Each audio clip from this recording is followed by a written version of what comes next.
कहाँ तक हम लोग कंप्लीट कर चुके हैं? पेस्ट करना, कट करना, कॉपी करना, यानी क्लिपबोर्ड हम लोग क्लियर हो गया है, यानी ये वाला पोर्शन जी, ठीक है।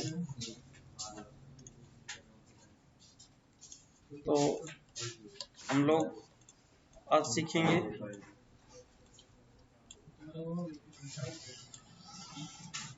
ये तो सारी चीजें आपको आती हैं, बोल्ड इटैलिक ये सब कॉमन चीजें हैं, ठीक है। ये सब चीजें आपको आना चाहिए, बॉर्डर्स वगैरह लगाना आपको आना चाहिए, बॉर्डर अच्छे से लगा लेना चाहिए, यहाँ पे नो बॉर्डर करना आपको आना चाहिए, ठीक है। और आउटसाइड बॉर्डर विड्थ करना आना चाहिए। इसी तरीके आपको थोड़ा आउटसाइड बॉर्डर नॉर्मल आना चाहिए, ये देखिए उससे थोड़ा पतला रहेगा। सर क्या इसमें डबल बॉर्डर लगा सर? किस पर? ये सेल पे बॉर्डर लगा सकते हैं, लेकिन एक जुगाड़ से लगा सकते हैं आप। इसकी विड्थ कम करिए, ऐसे करिए, हाँ सेटिंग करना पड़ेगा तभी। नहीं हो सकता नहीं नहीं नहीं, ऑप्शन नहीं है। अगर ऑप्शन होता तो हम बिल्कुल लगा पाते, जब ऑप्शन ही नहीं होगा तो नहीं लगा पाएंगे। तो यही एक तरीका है कि तरीके से हम लोग लगा सकते हैं, ठीक है। जी नीचे देखिए सब बॉर्डर्स लगे हुए, सब इनको क्लिक करके चेक कर लेंगे। ये ड्रा होता है, एक एक करके खींच खींच के बॉर्डर लगाता है। इसकी विड्थ अगर बढ़ानी होगी तो यहाँ पास सीधा स्टाइल होता है एक ऑप्शन, यहाँ पे आप आ जाइएगा, यहाँ से जितनी विड्थ चाहिए इसकी इतनी स्टाइल वाला विड्थ हम लोग ले लेंगे। ऐसे कलर की जरूरत पड़ गई तो कलर यहाँ पास नीचे होता है, यहाँ से कलर ले लीजिएगा। कहाँ पास से कलर उठा? नहीं नहीं नहीं, ये देखिए ये फॉन्ट का कलर होता है और जो इसका शेडिंग कलर होता है, और यहाँ अंदर का कलर जो होता है, जो लाइन का कलर होता है, जो हम लोग बॉर्डर लेते हैं, ठीक है ना। सबका अलग अलग होता है।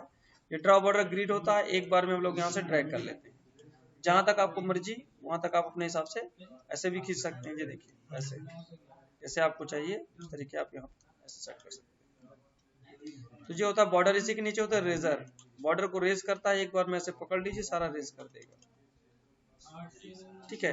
अब इसके बाद हम लोग देख पा रहे हैं ये चीजें तो लेफ्ट राइट सेंटर तो मैंने वर्ड में भी आपको कवर किया था।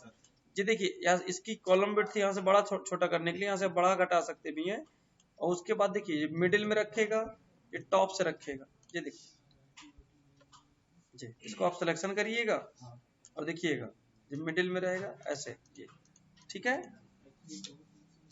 इसके बाद हम लोग देख पा रहे हैं अपनी स्क्रीन पे ये एंगल, किस एंगल में आपको रखना है, ऐसे रखना है, इतने डिग्रीज पे, इतने अंश पे रखना है, ऐसे रखना है, ठीक है। एंगल चौक वाइज रखना है, वर्टिकल टेक्स्ट रखना है, और रोटेट करके रखना है, ऐसे रोटेट करके लिखना चाहते हैं या आप डाउन रोटेट करके, आप रोटेट करके जैसे लिखना चाहें वहां से वैसे लिख सकते हैं। ये फॉर्मेट सेल होता है, ये अंदर की सेटिंग होती है, यहाँ से आप चले जाइए, ये यहाँ पे देखिएगा ये एक तीर टाइप होता है, इस तीर को जिस तरफ घुमा दोगे हाँ उतने एंगल पे वो आपका टेक्स्ट घूम जाएगा। अगर आप इतने पे कर दीजिए और यहाँ से ओके कर दीजिए, उसी एंगल पे ये सेट हो जाएगा। आपको सीधा करना है तो वहीं पे चले आइए और इसको यहाँ से पॉइंट पकड़ के क्लिक कर दीजिए। लेकिन यहाँ पे देखिए रैप टेक्स्ट और string to fit merge cells लिखा हुआ है, इसको विशेष ध्यान दीजिएगा। ये देखिए रैप टेक्स्ट आपको दिख रहा है, आप यहाँ चले आइए।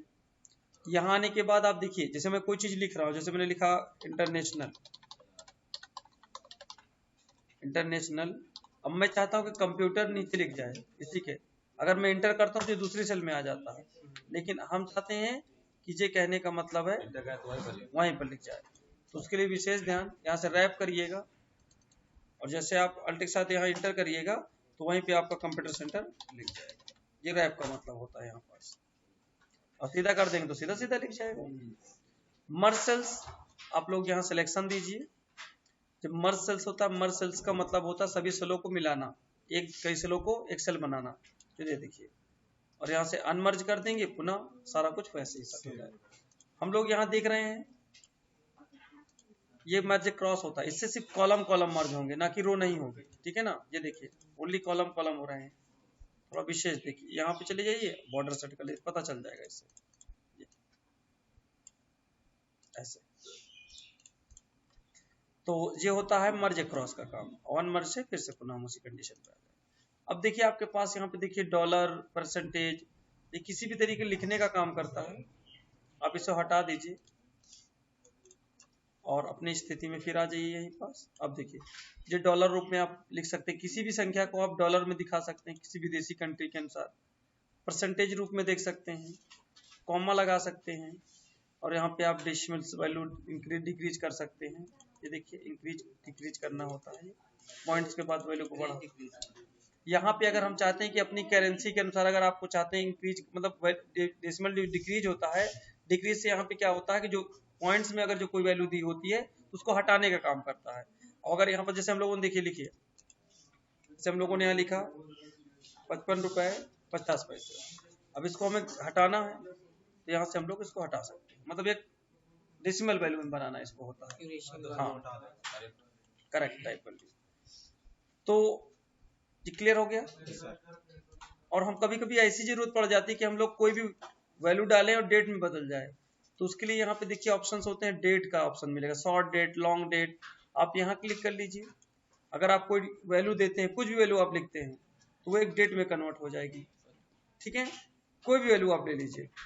अगर देखना चाहते हैं यहाँ पे कोई वैल्यू क्या है, तो आप इसको कहने का मतलब यहाँ पे वैल्यू अगर देखना तो यहाँ पे नंबर पे क्लिक कर लीजिएगा, तो ये नंबर है, और ये अगर डेट में इसको कन्वर्ट करेंगे तो कुछ इस तरीके की डेट बन के आपकी आएगी। और अगर लॉन्ग डेट में आप देखते हैं तो यहाँ पे आप जाएंगे तो लॉन्ग डेट दिखा देगा आपको, मतलब उसमें आपका दिन भी दिखाएगा, मंथ भी दिखाएगा और ईयर भी दिखाएगा। और जब भी लिखने की जरूरत पड़ जाए, जहां फॉर्मेटिंग आप डाल देंगे उसमें वो चलता रहेगा। इसके बाद आप लोग देखिए, आप चाहते हैं फ्रैक्शन में लिखने, सही बटे में लिखना चाहते हैं यहाँ पे, तो उसके लिए क्या करना होगा, डिलीट कर दीजिए।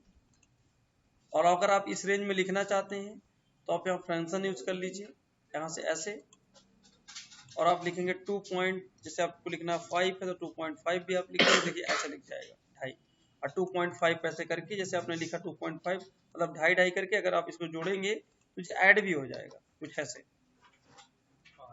समझ में आया तो ये किस तरीके से काम कर रहा है। कभी कभी हमको परसेंटेज लिखने की जरूरत पड़ जाती है, तो हम लोग यहाँ पे परसेंटेज पे लगा के कोई भी वैल्यू टाइप करेंगे तो परसेंटेज में आएगी। देखिए कुछ भी लिखिए आप, तो परसेंटेज आपको लगाना नहीं पड़ेगा, डायरेक्टली यहाँ पे काम करता रहेगा जर्नल। इसके बाद आप लोग देख रहे हैं ये कंडीशनल फॉर्मेटिंग का ऑप्शन है, यहाँ पे चले आइए। हाईएस्ट ग्रेटर देन का मतलब होता है सबसे बड़ी वैल्यू। अगर आप यहाँ क्लिक करते हैं तो आप सबसे बड़ी वैल्यू इसमें पहचान सकते हैं, सबसे बड़ी वैल्यू कौन सी है। तो आप यहाँ अपने हिसाब से लिख सकते हैं, जैसे आपने 3 लिख दिया तो 3 के ऊपर की वैल्यू बता देगा, अगर 2 लिख दिया तो 2 के ऊपर की वैल्यू बताएगा। अपने हिसाब से आप यहाँ पे कलर कस्टमाइज कर सकते हैं, जो भी कलर आपको चाहिए अपने हिसाब से फिट कर सकते हैं। ये अंदर जाके यहाँ से कलर फिट किया जाता है, ये कस्टम फॉर्मेट में जाइए और आपको यहाँ मिलेगा ऑप्शन कलर्स का, आप अपने हिसाब से यहाँ पे कलर डाल सकते हैं, क्योंकि जिस हिसाब से कलर की पहचान करना है। लेस देन का मतलब होता है कम से कम छोटी वैल्यू, आप यहाँ छोटी वैल्यू डाल सकते हैं, ठीक है ना। बिटवीन का मतलब होता है बीच की कंडीशन, ठीक है। हम लोग यहाँ पे बीच की कंडीशन दिखा सकते हैं, जैसे 2 के बाद की वैल्यू और 5 के बीच की वैल्यू अपने हिसाब से कस्टमाइज कर लो। जैसे नहीं सैलरी वालों को पहचानना हो कि 2000 से और 5000 के बीच वाली सैलरी वाले लोग कितने हैं, तो इस तरीके हम लोग पहचान सकते हैं। इक्वल टू का मतलब उसके बराबर होता है, जैसे बराबर मतलब इस रेंज में अगर उस बराबर वाली वैल्यू अगर हम छोड़ते हैं तो बता देगा, जैसे 2 होगा तो 2 को बताएगा, नहीं हो तो नहीं बताएगा। 1 मिनट काम ये देखिए उस समय काम नहीं कर रहा था, इसकी वजह से नहीं चल रहा था। इसके बाद हम लोग देख पा रहे हैं टेक्स्ट एज कंटेंट, जहां जहां कोई टेक्स्ट लिखा हो, जैसे कोई फाइल आप ले लीजिए, रिसेंटली कोई फाइल ले लीजिए,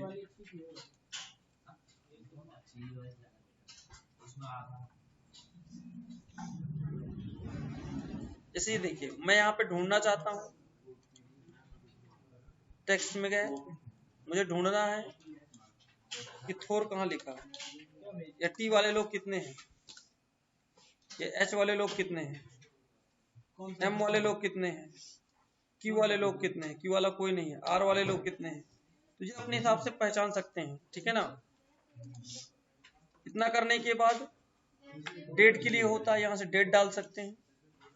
आप यहाँ चले आइए, थोड़ा बड़ा साइज कर लीजिए, कंट्रोल सेमीकोलन, कंट्रोल सेमीकोलन से आप डेट ला सकते हैं, और कंट्रोल शिफ्ट सेमीकोलन से टाइम लाते हैं, ठीक है ना। ये बात ध्यान दीजिएगा, ये विकल्प वगैरह हम दे देते हैं कभी कभी। यहाँ आ गए, कंट्रोल शिफ्ट टी से भी ला सकते हैं। TD इसमें नहीं काम करेगा। TD आपको बताएगा माइक्रोसॉफ्ट वर्ड में, जिस किसी भी सॉफ्टवेयर के लिए बनाया गया उसी सॉफ्टवेयर की शॉर्ट की आप बताइए, ठीक है ना, गलत शॉर्ट की ना बताइए। टुडे का मतलब होता है आज, आज की डेट क्या है? तो 18 पे इंडिकेट कर रहा है, देखिए। टुमारो 19 होगी, जो आने वाली डेट होगी कौन सी होगी? 19 और इसके बाद यहाँ लिखा देखिए दिस वीक, या सप्ताह कहाँ तक जाएगा? यह सप्ताह 20 तारीख तक जाएगा, शनिवार जो पड़ेगा। नेक्स्ट वीक अगला शनिवार, थोड़ा सा चेक करते हैं नीचे की तरफ से, यहाँ पे आइए, नेक्स्ट वीक पे क्लिक करिए, अगला शनिवार 27 तारीख को पड़ेगा। दिस मंथ, यह महीना 31 का है। नेक्स्ट मंथ चेक करना है, यहाँ पे आइए, आप यहाँ से नेक्स्ट मंथ भी दिखा सकते हैं, आप इसको ड्रैग कर लीजिए, आपको यहाँ पे नेक्स्ट मंथ दिख जाएगा, 30 का है, ठीक है ना। इसके बाद आप चाहते हैं कि यूनिक वैल्यू, डुप्लीकेट वैल्यू पहचानना चाहते हैं, तो आप यूनिक और डुप्लीकेट वैल्यू भी अपने हिसाब से पहचान सकते हैं। वो कैसे? आप यहाँ पे कुछ वैल्यू टाइप कर लीजिए, ऐसे ड्रैग कर लीजिए, कुछ यूनिक वैल्यू दे दीजिए, कुछ डुप्लीकेट वैल्यू दे दीजिए, तो उसी के हिसाब से ये काम करेगा। यहाँ पे सिलेक्शन कर दीजिए और यहाँ पे आ जाइए, और यहीं पे आने के बाद आप डुप्लीकेट का मतलब जिनका सेम कॉपी हो, देखिए 1 का 1 है सेम कॉपी, 2 का 2 सेम कॉपी, इसलिए बता रहा है। यूनिक का मतलब जिनका कोई डुप्लीकेट ना हो उनको बताएगा, ठीक है ना। मैंने आपको स्ट्रिंग बताना भूल गया, स्ट्रिंग क्या होता है, क्योंकि ये पूछा भी करता है। स्ट्रिंग बहुत बारीकी है, अंदर होता है। आप यहाँ पे क्लिक कर लीजिए, कोई भी डेटा अगर आप यहाँ लिख लीजिए, कुछ भी लिख लीजिए, जितना लिख लीजिए, और इसको लिखने के बाद अगर चाहते हैं कि एक ही पेज में सेट हो जाए, तो आप यहाँ पे क्लिक कर लीजिएगा, आपको एक कमांड मिलेगा स्ट्रिंग टू फिट, आप इस पे क्लिक कर देंगे तो ये पूरा मैटर एक ही में सेट हो जाएगा, एक ही सेल पे रहेगा। आप चाहे जितना लिखो, कितना भी ठीक है, लेकिन आपको दिखेगा यहाँ फार्मूला बार में, ठीक है ना। तो आप लोग यहाँ से, में है ना, हाँ अलाइनमेंट में है, आप फॉन्ट और अलाइनमेंट और नंबर, कुछ कंडीशनल फॉर्मेटिंग के फंक्शन हम लोगों ने आज क्लियर किए हैं, ठीक है ना। चलिए मिलते हैं नए टॉपिक के